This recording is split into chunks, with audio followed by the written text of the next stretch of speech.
So let me paint this picture for you. You spent 2 hours creating a piece of content. Your lighting is right, your captions, your hashtag, everything is dialed in and is ready to go. You hit post, and then crickets. 3 likes, 2 of which is your mom and your cousin. Sound familiar? Listen, we've all been there. It may not necessarily be that your content failed. It may be that your aim was off. Okay, what do I mean? You threw a dart, but you didn't know where the board was. So today, on this episode, we're going to fix your aim permanently. Let's get to work. In the next 7 minutes, I'm going to be showing you exactly how to build an audience persona that is so detailed, so specific, and so real that every single piece of content that you create from this point forward is going to seem like you wrote it for one person. And in reality, you did. So in chapter 2 of Ready, Set, Plan, and Post that we're going to be covering today, Know Thy Audience, we're going to be doing an exercise that is going to be worth the price of this book 10 times over. You ready? Let's build out your person. So first things first, I just want to reiterate a point that was made on last episode. Your audience persona is not simply a demographic profile, okay? You're not just talking to a woman between 25 and 40. That is not a persona, that's a census report. I want you to think of this exercise like this. You're not describing who your audience is on paper. You're describing who your audience is as human beings, okay? So what keeps them up at night? What are they dreaming about? What transformation are they looking to obtain? What frustrates them on a daily basis, okay? What are they working on right now that they're stuck and they're trying to get from point A to point B, and for whatever reason, they just can't get over the hurdle? All right, family, so let's get to work. I'm gonna share with you the 6 elements of building out your ideal audience persona. We touched on this a little bit last week, but I wanna reiterate it, touch on it again, and I want to make sure that we get into a little bit more detail to make it a little bit more easy for you, okay, moving forward. So the first element is demographics, and this is simply surface level stuff. This is age range, this is gender, this is occupation, this is education level, this is family situation, etc., okay?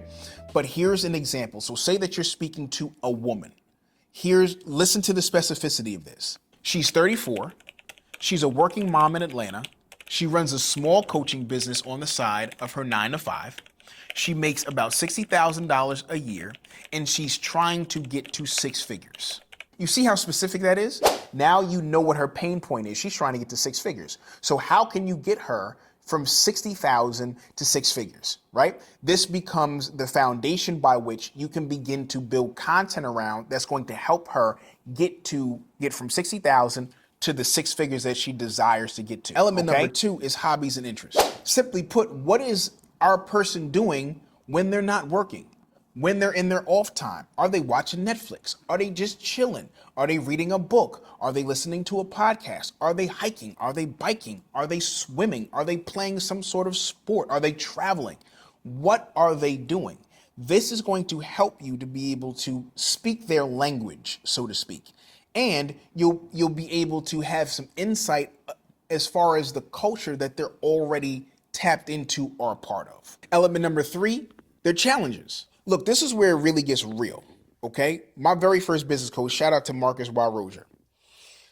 He challenged me and said that if I was going to be successful, if I was going to be able to make sales, if I was going to be able to make a connection and build relationship with my audience, I had to be willing to meet them where they are and sit in the pain and the challenge that they were currently sitting in. Because people are going to respond to our content because we are speaking specifically to a problem that they're facing right now.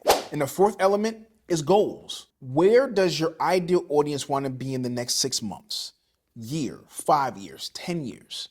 What does success look like for them? This is vitally important because your content should be a bridge that takes them from where they are to where they desire to go. Element number 5, pain points. Now, you heard me mention pain points when we were talking about challenges, and I did use it interchangeably, but they are 2 different things.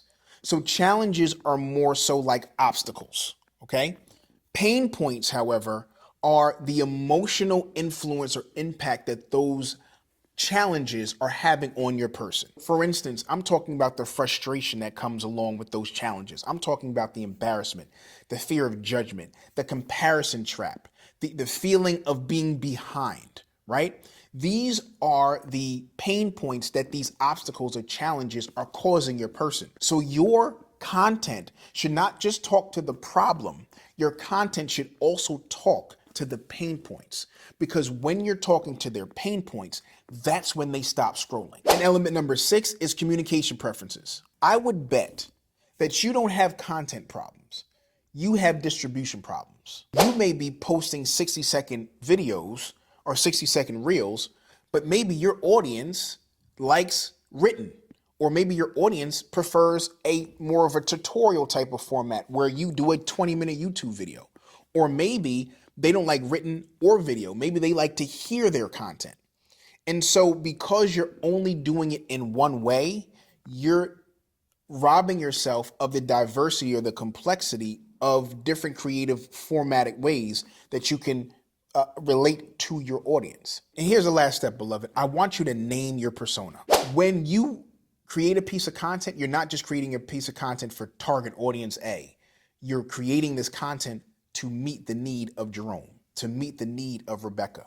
So in my book, Ready, Set, Plan, and Post, I give you worksheets. I want you to just zero in and understand that the audience is not one-dimensional.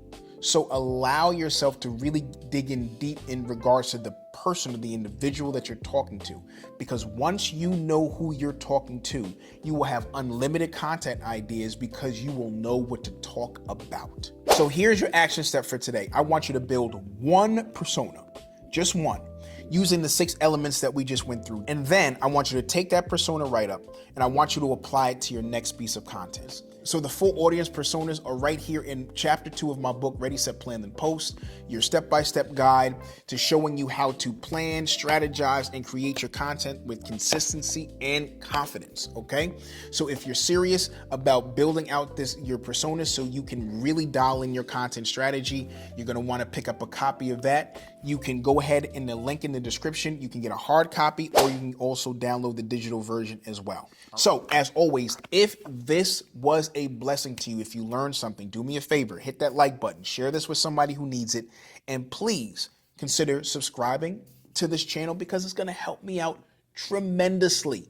So I want you to drop the name of your avatar or your ideal person, audience, in the comments. I read every single comment and I'm really looking forward to seeing what the names that you come up with. All right. So until next week, you be blessed and I'm going to see you soon. Peace.